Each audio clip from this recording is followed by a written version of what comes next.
Hi, everybody. This is Silvio Canto in Dallas, Texas on Friday, July 13th, and welcome to our video commentary.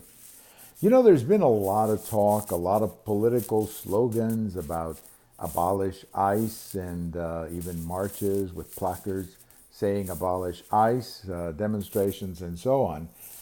I've never taken it very seriously because I don't think it has the votes to pass. I think most serious Democrats would reject the idea of abolishing ICE.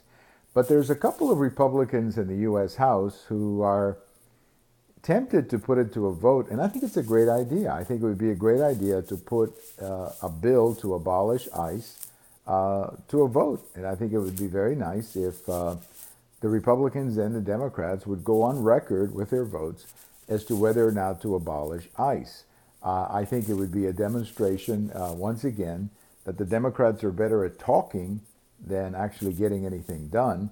But I'm glad to see that some Republicans are putting it right back on the Democrats. If you want to abolish ICE, well, let's have a debate on that. Let's have an open debate on the House floor and introduce a bill, and let's have an up and down vote on whether or not to abolish ICE. Now, I don't think it's going to happen because I think the Democrat leadership, the last thing in the world if you want to do is to force Democrats to vote yes and no on something like abolishing ICE. And the last thing that red state Democrats want to do is to have to vote or even answer questions about abolishing ICE. And if you're a Democrat in a competitive House district, the last thing in the world you want to do is talk about abolishing ICE. So I don't think it's going to happen. I don't think it's going to happen.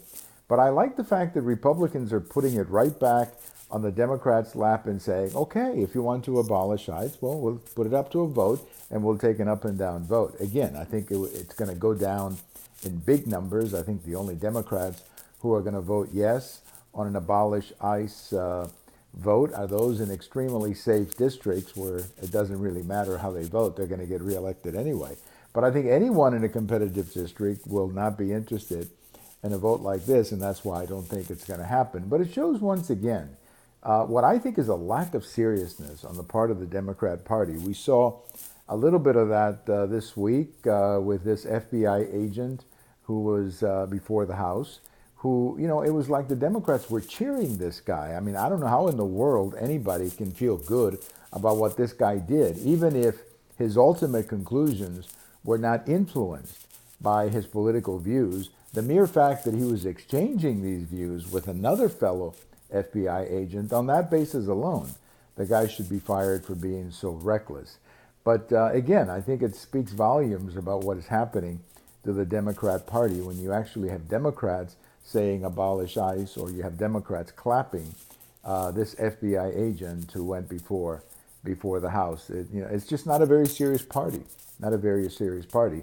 And if I was a serious Democrat out there, the last thing in the world I would want is to win the House in November, because a lot of these people who are out there who want to abolish ICE and who are engaging in these radical pronouncements are going to be in the House, and they're going to be expecting the House to implement many of these ideas, which again are not going to be very popular with the American people. We have all of these videos over in YouTube. We have them on my blog, and we have them on Twitter. And if July 13th is your birthday, have a great day. Enjoy your day. Happy birthday, July 13th, Friday the 13th. How is that for a happy birthday message? Bye-bye, everybody.